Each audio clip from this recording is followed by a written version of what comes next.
Hebreus, capítulo 12. Deus, o nosso Pai.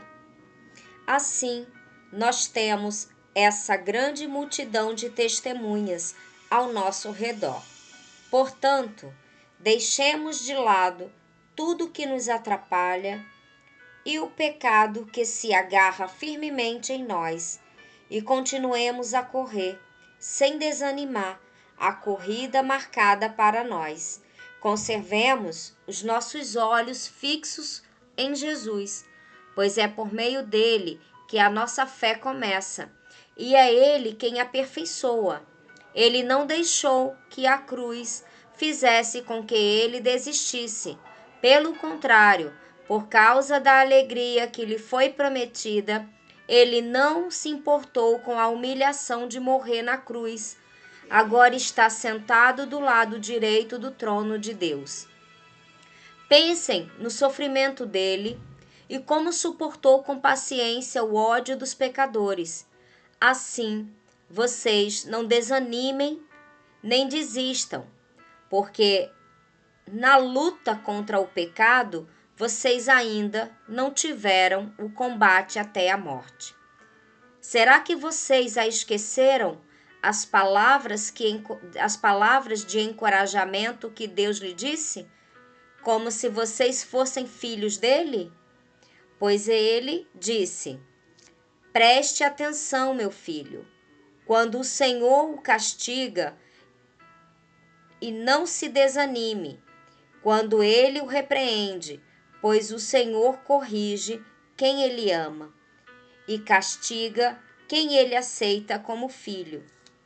Suportem o sofrimento com paciência, como se fosse um castigo dado por um pai, pois o sofrimento de vocês mostra que Deus estará tratando como seus filhos.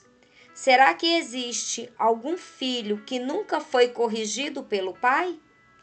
Se vocês não são corrigidos, como acontece com todos os filhos de Deus, então não são filhos de verdade, mas filhos ilegítimos.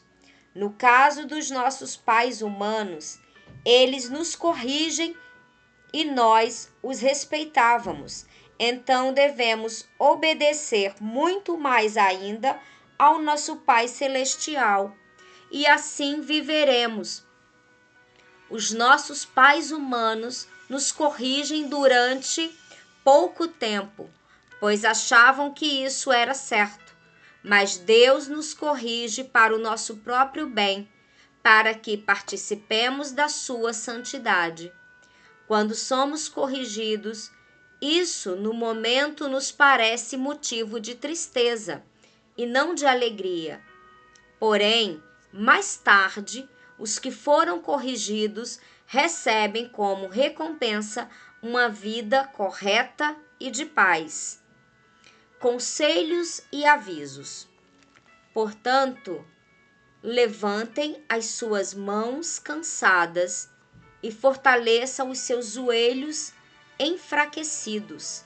Andem por caminhos aplanados, para que o pé aleijado não manque, mas seja curado. Procurem ter paz com todos e se esforcem para viver uma vida completamente dedicada ao Senhor, pois sem isso ninguém o verá. Tomem cuidado para que ninguém abandone a graça de Deus. Cuidado para que ninguém se torne como uma planta amarga que cresce e prejudica muita gente com o seu veneno. E tomem cuidado também para que ninguém se torne imoral ou perca o respeito pelas coisas sagradas, como Esaú, que por causa de um prato de comida vendeu os seus direitos de filho mais velho. Como vocês sabem, depois ele quis receber a bênção do seu pai, mas foi rejeitado porque não encontrou o modo de mudar o que havia feito, embora procurasse fazer isso até mesmo com as lágrimas. Vocês não foram como o povo de Israel. Vocês não chegaram perto de alguma coisa que se pode tocar, como o Monte Sinai, com o seu fogo destruidor, a escuridão e as trevas, a tempestade, o barulho da trombeta e o som de uma voz. Quando os israelitas ouviram a voz, pediram que ela não dissesse mais nada, pois eles não podiam suportar a ordem que dizia: até um animal, se tocar o monte, deverá ser morto a pedradas. O que estavam vendo era tão terrível que Moisés disse: estou tremendo de medo. Pelo contrário, vocês chegaram ao Monte Sião e à cidade do Deus vivo, a Jerusalém celestial, com os seus milhares de anjos. Vocês chegaram à reunião alegre dos filhos mais velhos de Deus, isto é, daqueles que têm o nome deles escrito no céu. Vocês chegaram até Deus, que é o juiz de todos, e chegaram também aos espíritos dos que são corretos e que foram aperfeiçoados.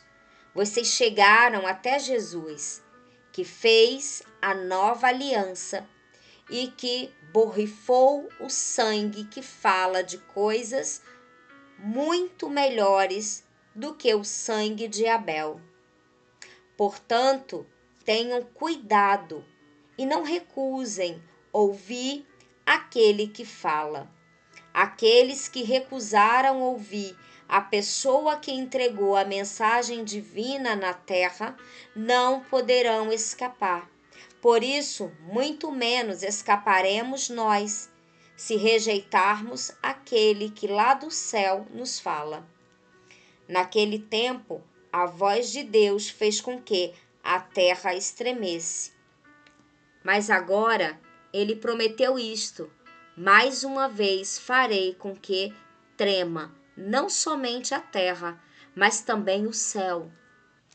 As palavras, mais uma vez, mostram bem que as coisas criadas serão abaladas e mudadas, para que não podem ser abaladas continuem como estão. Por isso, sejamos agradecidos, pois já recebemos um reino que não pode ser abalado. Sejamos agradecidos e adoremos a Deus de um modo que o agrade, com respeito e temor, porque na verdade o nosso Deus é fogo destruidor.